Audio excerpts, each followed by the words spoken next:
So I noticed something. You White did? people have about 3 arguments up their sleeve when we talk about racism. Uh-oh, The first one is he's gonna take away our 3 arguments, Joe. This ain't good. He's gonna, oh shit. Tighten your sleeves, everybody. Roll your sleeves. You don't let him take the arguments out of the sleeves, you guys. We only have 3. We can't, I mean, if we lose these 3 arguments, we got nothing. Nothing. All right, let's do this. Africans sold y'all to slavery.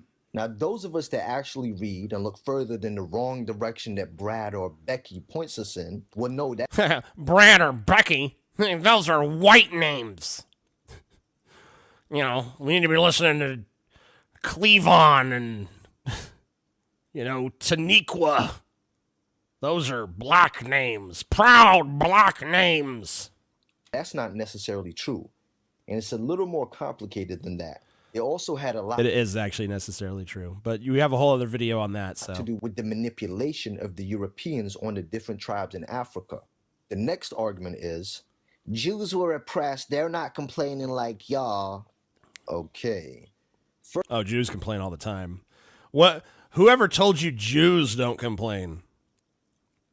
I know a lot of Jews. I do, because I feel in my heart that I am Jew. You know, I don't have really any Jewish ancestry. I have a little tiny insignificant speck of Ashkenazi Jew, but I don't have any Jew. And I was really distressed by that because I've always identified with the Jewish people. And one of the things that they do a lot is complain. They're very whiny people. I like that about the Jews. So, whatever. And it's a stereotype.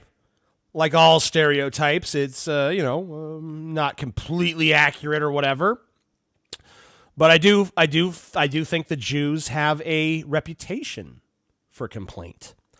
And usually they complain in very entertaining ways. That's why we see so many Jewish voices in the comedy world. So, yeah, this idea that, Jews have this reputation for not complaining, whereas us black people are unfairly given this reputation for complaining. Nah, Jews get it too. Firstly, the Jews of Europe, they were oppressed by other white people. And wasn't Hitler's mother a Jew? I don't know. I don't think so. The oppression was caused by your own race, with no outside assistance or manipulation of any other races. A German Jew and a German Christian, different belief, different religion, same race. I think a lot of Jews would argue with you on that, but whatever. Yeah, they've always kind of looked white to me. I don't know. Now, the last argument they Whoa. Zip. have is, but white people were slaves too. What about the Irish? The Irish don't complain about slavery all the time. Okay, these are strange pictures you've chosen for this, and by strange, I mean, erotic. Everyone was enslaved. Okay, that one less so. But only black people still complain about it. What's all this focus on complaining? Like, I don't feel like the argument is black people complain too much about slavery. I feel like the argument is that black people continue to blame their current socioeconomic problems on the institution of slavery, which hasn't existed in more than a century.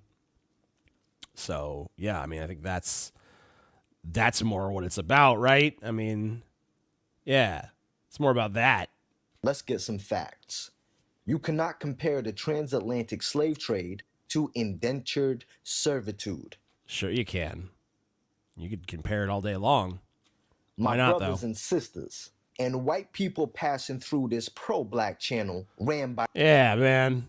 I love how you use the most attractive black people, but then the ugliest possible white people. This is what you white motherfuckers look like, bitch.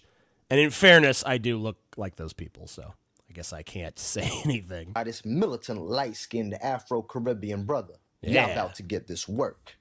Indentured servant, definition. Definition. A person under contract to work for another person for a definite period of time, usually without pay, but in exchange for free passage to a new country. Now, what does definite period of time mean? Well, it means you have It's a release finite date. period of time, yeah. It is a set time frame. Right. You know when you get your freedom. Yep. The Irish were not slaves. They were prisoners. The Irish... So I don't know why you're focusing so much on the Irish. Lots of people were indentured servants. The thing about indentured servitude in America is around the same time the transatlantic slave trade was going on, a lot of poor white people came to America through indentured servitude, which was basically you get to go to America, but you have to work for a wealthy person for 7 years, and at the end of the 7 years, you get your freedom, and you get some form of compensation, like you get a cottage somewhere and some basic supplies to start a farm or something like that. The problem is that rich people at that time were kind of like rich people today. They were always looking for a loophole. So the loophole they found with indentured servants is they realized, hey, if we work our indentured servants to death, then we don't have to give them a cottage and a farm and all that shit.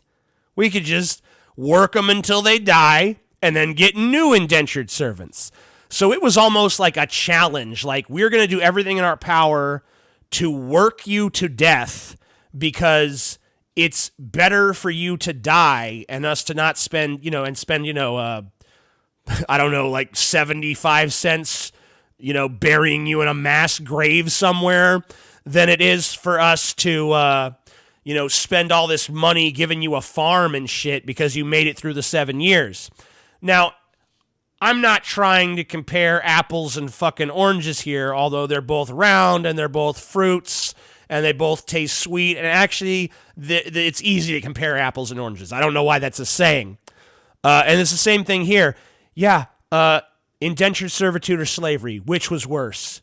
I think it's probably fair to say that slavery is worse, but you're painting an overly rosy picture of indentured servitude at this point.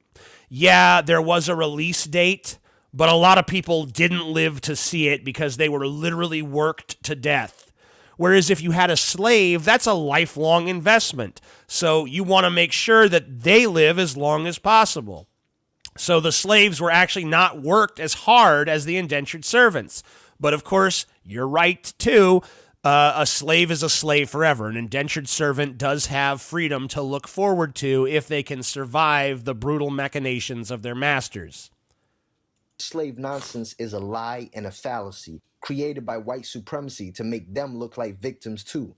Over 13 million Africans were enslaved and sent to the Caribbean as slaves, versus 30,000 Irish prisoners sent to the Americas by King James II. That's one incident. There was way more indentured servants than 30,000.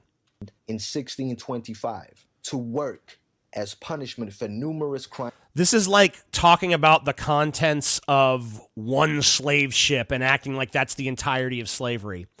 Indentured servitude was far more pervasive than just 30,000 Irish people one time. This is fucking stupid. Crimes committed. What crimes did the Africans commit? None. They were just too nice and welcoming of Europeans who came under false pretenses. There was a difference between people being enslaved and people who were serving a sentence. This is that all lives matter bullshit. We were all slaves. The Irish slavery is a myth and is not supported by any historical evidence. I mean, it depends on how far back you go. Was there ever outright white slavery codified and legalized in the United States of America? Not to my knowledge. But to say there's never been white slavery ever, of course there has. Of course there has. In fact, if you look at the Moors' conquest of Spain, there were black men, and I guess women too maybe, enslaving white people. There was black masters and white slaves. There are white slaves right now in the Arab world. There are, what do you think the whole human trafficking thing is? How many Russian girls are sent to America as sex slaves to be prostitutes, work in the streets? How many of them are sent to the Middle East? How many women from poor European countries end up sex slaves? How many women from America are abducted on a trip and end up a sex slave? It happens. It fucking happens. There are white slaves today. There have been white slaves in the past. Now, was it ever codified in the United States of America? Was there ever a white slave class recognized here in America? No. No, that hasn't happened. But has it happened historically in the past? Numerous times. Is it happening in certain places right now, this very day? Yes, it is. There might be a random book floating around called White Cargo. It's bullshit. It Why? is not. I've never read the book. I'm not going to defend the book because I don't know what it says, but, you know, I feel like you need more of a response to just like, it's bullshit, it's wrong, don't read it, it's bad. Supported by any historical evidence. Okay. Thousands of Irish were sent to colonies like Barbados against their will.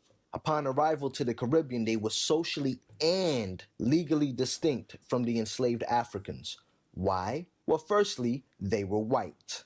Yes, the Irish suffered hardship while speaking. I feel like this video is overly focused on this particular group of Irish people.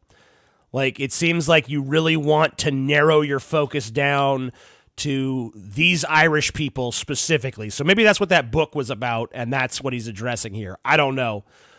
He does have another video where he delves into specifically the argument about did Africans sell each other into slavery in the transatlantic slave trade. Let's take a look.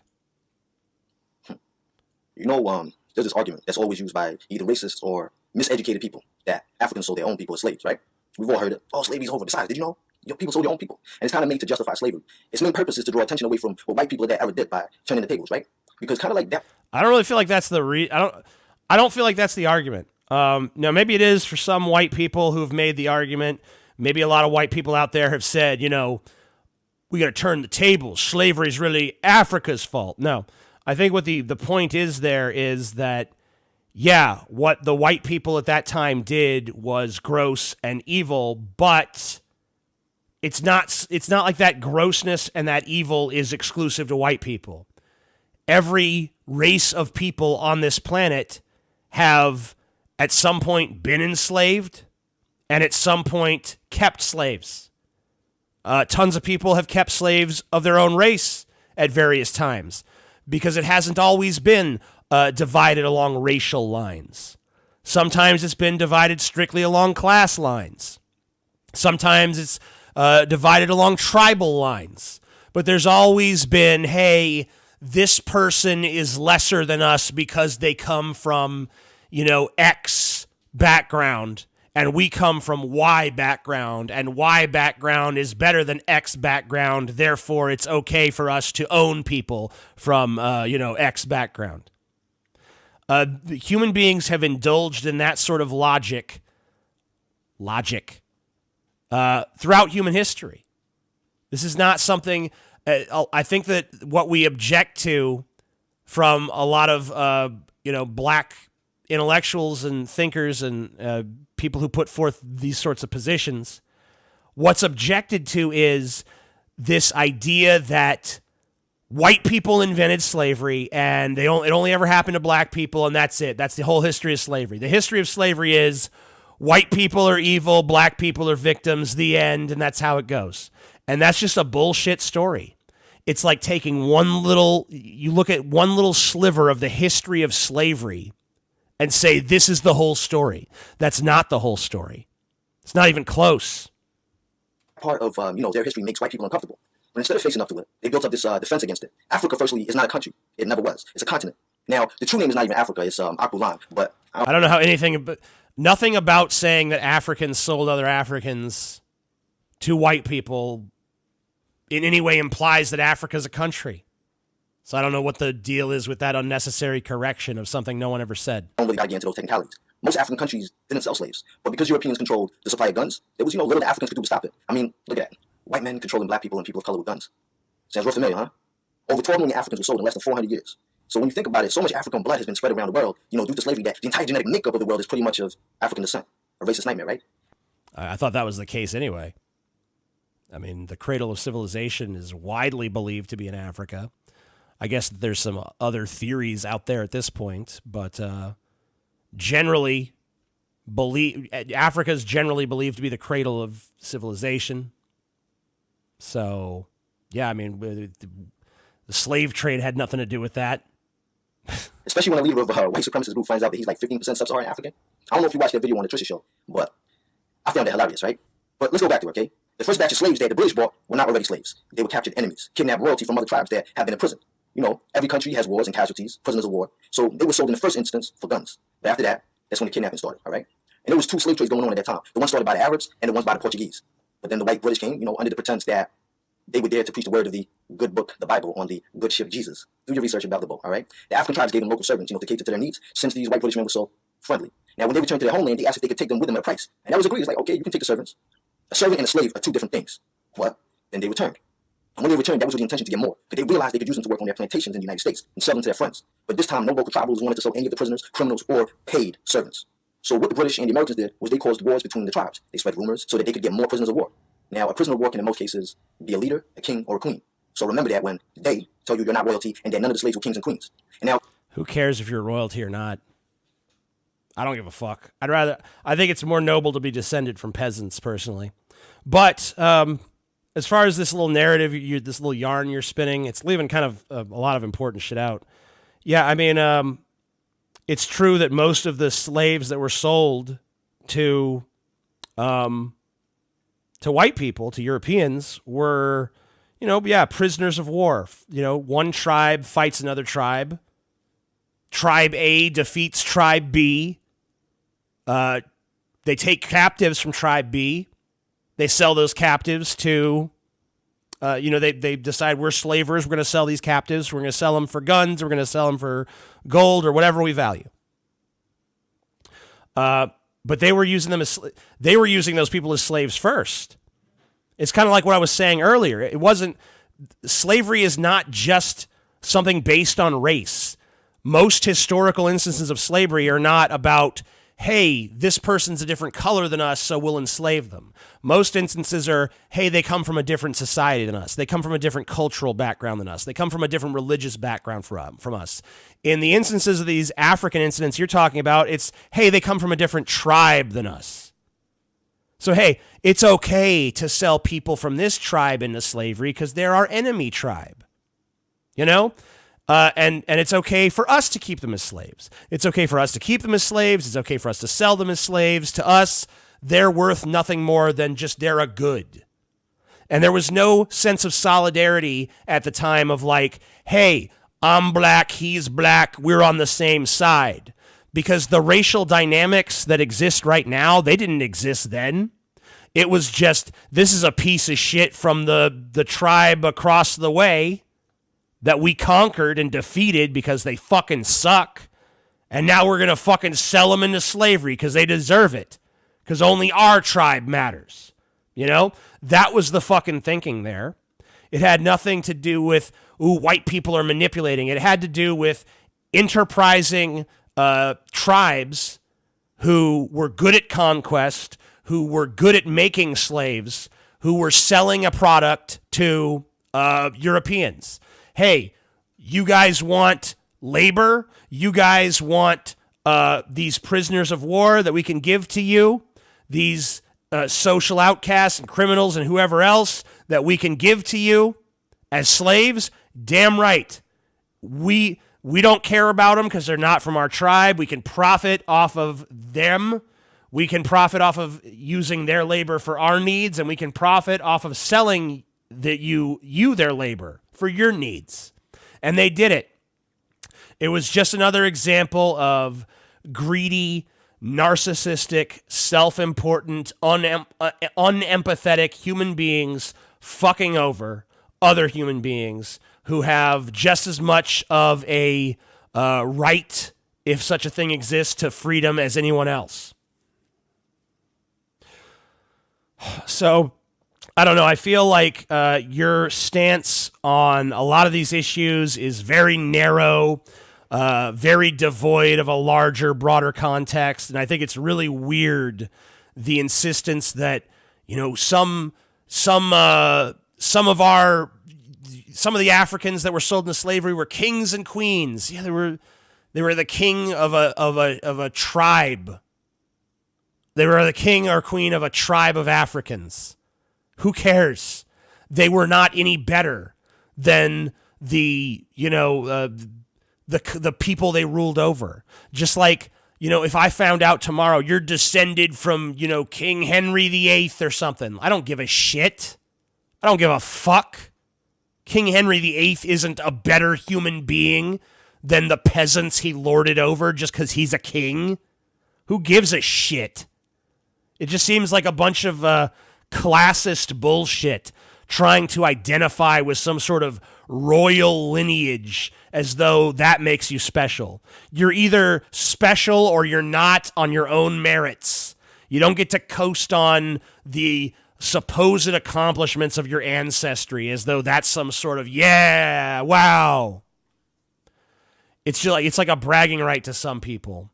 Yeah, like Chelsea says in the chat there. It's just a bragging right. I'm descended from King Unguntu the 77th. He was the lord of the Shugabooga tribe. Who gives a fuck? Who fucking cares? Who fucking cares who you're descended from? Who cares who your ancestors were or what your ancestors did? You have to do something. You don't get to coast on the accomplishments of a famous name. Like, I had an ancestor that did something really amazing, so I can just coast on that.